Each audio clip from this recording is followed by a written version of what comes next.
I'm so excited today. It's gonna be a little bit of a different video. Instead of sewing or talking about projects or whatever I'm working on, I'm gonna be inviting Donna Robertson and Fran Morgan into my sewing space. And if you're unsure of who they are, if you were here for the 3-yard quilts last year, they are the ladies behind the magic. So let's welcome them on in and talk about all things quilty fun. All right, I'm so excited to welcome Donna and Fran over to my channel for the first time. Welcome, ladies, to the world of Terriblyrad and my brick wall and all my fun in my sewing room. Wonderful. Thank you for having us over here. I love your blue wall. I love your blue wall too. And thank you for inviting us because we are so excited to get to know you even better. Yes. Me too. It's been so much fun this past year. So I'm just gonna kick it off right out of the gate and jump right in with my first question for you and ask where you look for your pattern inspiration for your 3-yard quilts. Oh, well, for me, my pattern inspiration usually finds me. I know that might sound funny, but one time it was inspired by the carpet at the hotel. I was walking down the hallway and I thought it was interesting how they had offset these squares, and I just took my camera out and took a picture, and my pattern doesn't look anything like the carpet, but the inspiration was the staggered squares. And if you look at gallery, that's one of the patterns that I did from that inspiration. But it just it could be on a wall, it could be on a crack on the sidewalk. Yeah, that's so true. So it really does kind of come from so many different places. So you gave a very specific example. Mm-hmm. So one of my favorite quilts I've done recently is interlock, and I just think it has so much depth and dimension. And the inspiration from that quilt came from the series Mad Men on TV. There was a buffet in the background, which I know is crazy, but I actually stopped it because, you watch them. It was published a long time ago, and I just recently watched it. So you stop it and you go, wait a minute, and you take a picture with your phone of the screen of your TV. And I like the way that's done, It's so funny that it's so funny that you said just walking down on the carpet, because every time I go into Panera Bread for lunch, they've got these boards on their wall that are fancy decorated breadboards that have one has flying geese on it and one has different striping on it. And every time I look at them, I'm like, that would make a really good modern quilt. Yes. Yes. And that's just the way it is. And I know that's also sometimes if you're looking at clothing or whatever, you might see a pattern that it just leads you somewhere. It's sort of like a breadcrumb that you pick up. Yeah. And so often you'll get your design that was your inspiration, and then you go start working on it, and it's true, it becomes something totally different. So by combining alternate blocks or whatever. So now you've had a year of 3-yard quilts. Do you have a favorite pattern that you have made? I feel like each time I've made one, I'm like, okay, this is my new favorite. Okay, this is my new favorite. But the one that I made it not too long ago, and I actually have it right here still. It's from the one block, the Synergy quilt. I really liked that one. I think it was a combo of not you, because this is more my fabric style. More of the geometrics in there, and I think my fabric style now. A lot of them have been my fabric style from 10 years ago, but just this combo, and then the flying geese mixed with the squares and the one block and the triangles going across. I love a good triangle quilt. That's my weakness. I love those. And just that one, I just really liked how that one turned out. It was just so much fun.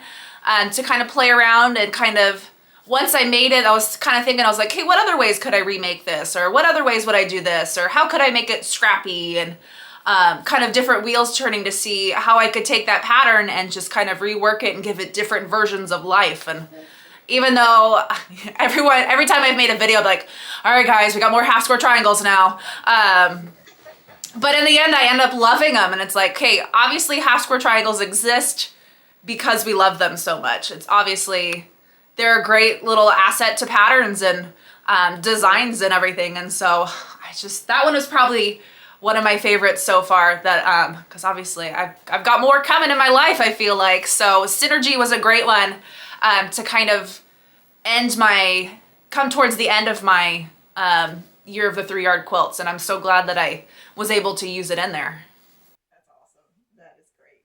So now you've told us your favorite. What was Trixie's favorite? So I think, besides all of them, because she's a little fabric snob herself, I think the one that she reacted most, and probably the one that I have the cutest picture of her on, is it was Brick Street. I did it with big, bright Buzz Lightyear fabric, and I've just got this, she's just sitting on it, which is funny because her name is from a character in Toy Story, so it's perfect. And so I've just got this cute little picture of her looking up at me. And I was like, all right, this is obviously your favorite quilt. But it's funny because everyone would be like, when I make these quilts and get them ready, everyone's like, oh, you better let Trixie keep this one. Oh, you better let her keep this one. I was like, if I let that cat keep every quilt she touched, I'd have more quilts than space to sit in here. But Does she have her own quilts? just one? No. She has probably 4 little quilts. I've made her a couple like Minky throws that she really loves of the Shannon Fabrics Cuddle fabric, and I've got a little twister quilt because in the summer she'll sleep on my long arm because I've got corner windows, so she'll sleep in the corner in the little sunbeam. And then I've got another little small one in another room for her, and so it's like they're small quilts. It's guilt-free, right? If I'm making a quilt for my cat. Absolutely. I totally agree with that. I love it. So speaking of favorites, what book would you say is your favorite in the series so far? The whole book? Oh my goodness. That's a tough question because, and I'm going to say this, my favorite book is always the one that's just about to release. Mm-hmm. And you don't know about that yet. So right now my favorite book is our book that's going to be released in January. And it's just amazing. It's very fun. Boy, that is a very difficult one. I guess I would probably also look at how I feel afterwards. I know that might sound kind of funny, but it can be a labor of love whenever you're designing. I think the last book that we did, Stash Busting, it ended up being my favorite. It was one of the most difficult books when we first started, though. Yeah. And it was one of those things that you're like, it just seems like a simple idea, right?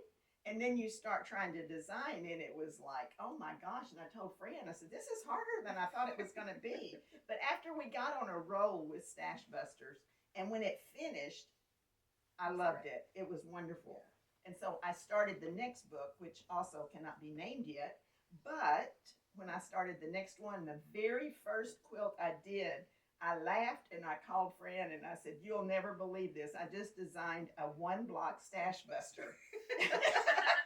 Because those were our last 2 books. And I had created a pattern that I did not set out to do it, but when I was writing the pattern, I realized you could use 2.5-inch strips on this and 5-inch charms. And it's perfect. And we can't get out of that mindset once we're in it. We got to start all over and clear the head. Okay, so how about you? Yeah, I think the one that comes out in January right now is my favorite. All right. That's really good. So, Emily, what was the most difficult pattern you did and why? So before we popped into chat, I went and looked through all the quilts that I had done so far, and I was like, okay, which one did I find to be tricky? And I was like, okay, well, this one, like Pinwheel, was just all straight half square triangles, and I was like, that one, I don't feel like it was tricky because I didn't do any wild prints that I had to be too concerned about. And so when I got thinking about it, I was like, okay, traditions from the Christmas one, I didn't use Christmas fabric. I used a directional cat print in the half square triangles. So it wasn't that it was difficult, it just took a little extra brain power when I was putting my blocks together to make sure that in the half square triangles, one, that I cut them in the different directions to make sure that when they were upright, all my cats were upright, so I wouldn't have a cat upright and then a cat sideways in my half square triangle. And I took a fussy cut sampler like year-long class a couple years ago, and once I took that, that's kind of affected my ability to just let prints go in different directions. And so probably doing traditions or anything with a directional print that ends up in my half square triangles, that probably made it more complicated than I should have done. Because doing these ones later, like Synergy, I used a tossed print and I had no issues and I didn't have to think about anything, and it was just making sure my colors were in the right spots. And but with the directional fabric, it turned out so cute to have these little faces peeking at you in their half square triangles. So it was well worth the self-inflicted chaos for sure. Yeah, those critical voices can get to us. So we kind of touched a little bit about the books that you said was your favorite. And at this point, Stash Buster was your most recent release. What differences would you say that you found writing for like pre-cuts and stash and scraps versus the traditional 3-yard yardage books? Did you find any differences when writing for that, or was it easier or harder? Or? It was definitely harder with stash busting because we had a very specific measurement of fabric that had to be used. And whenever you start putting them all together on a quilt top, so, okay, what can I use? I've got a 2.5 strip, I've got a 5, I've got a 10. It really made you think differently, because I think for designing 3-yard quilts for so long, we have certain dimensions that we know are very effective and get us the biggest quilts, just as an example. So if we use this size, then it's going to be a good size quilt and we'll be able to utilize our fabric just so.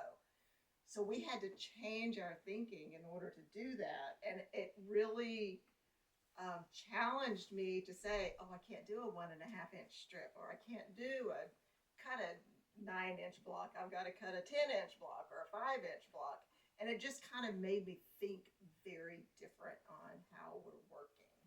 Yes, I even have you probably do too, a cheat sheet that I refer to whenever I'm designing that tells me how many of each of the different blocks I can get out of a 40, we use 40-inch wide, 41 inches wide. How many blocks can I get out of that? And I use that cheat sheet to jump off of, I guess you could say. And when you have yardage, you can cut it any size you want. But with the pre-cuts, we were also trying not to cut the pre-cuts. I know a lot of people said, well, you can take a 10-inch square layer cake and cut it into the 5-inch charms. And I realized that, but we were thinking for the book that it would be best if we could stay with the pre-cuts so that there was less cutting going on. Yeah, I have a trouble with, why buy a pre-cut if you're just going to cut it? You're just going to cut it. Then I'd rather cut out of yardage, but So Emily, I personally thought that the year of the 3-yard quilts was just awesome. But what do you have planned for 2024? So for 2024, I'm going to dive into a lot of scrap busting and kind of little bits and pieces here and there. I've cut a lot left over from different things, and I just really want to kind of explore a little bit more with scrappy quilts. And so that's why once I got the 3-yard stash busting book, I kind of kept it to the side. I was like, I've got bigger plans for this. So I haven't touched anything on that book as of 2023. So that's how I'm going to plan to kind of incorporate 3-yard quilts to continue into 2024, because a lot of people have been so hyped about how the 3-yard series has gone so far. I was like, I can't just let it go. I got to keep going. And so between that and having pre-cuts and different size fat quarters that just showed up from who knows where, or my grandma gives me fabric sometimes that I'm not sure what to do with, or it's not a specific project, or like when you buy the yardage for the backing and you have that weird chunk at the bottom and you need to use it somehow and you don't just want to piece another weird collection of backing colors, at least and so that's kind of my plan, is to kind of explore that a little more. I've done scrappy where I've bought fabric that then makes a scrappy quilt, but I haven't truly like dove into the whole scrappy quilt world that a lot of people have really put themselves into. So I'm excited to kind of explore that with the parameters of 3-yard quilts, with the stash busting book, and then also kind of tweaking and seeing what I can take from these books that I've used before and go, okay, I can get this chunk of strips from this fabric and this chunk of strips from fabric, and kind of see how I can mash up if I use 3 fabrics, if I use 5 fabrics, how I can kind of tweak and explore and play a little bit more is kind of what my hope and excitement is for this upcoming year. Well, I can't wait to watch. Yeah, that sounds fun. So fun.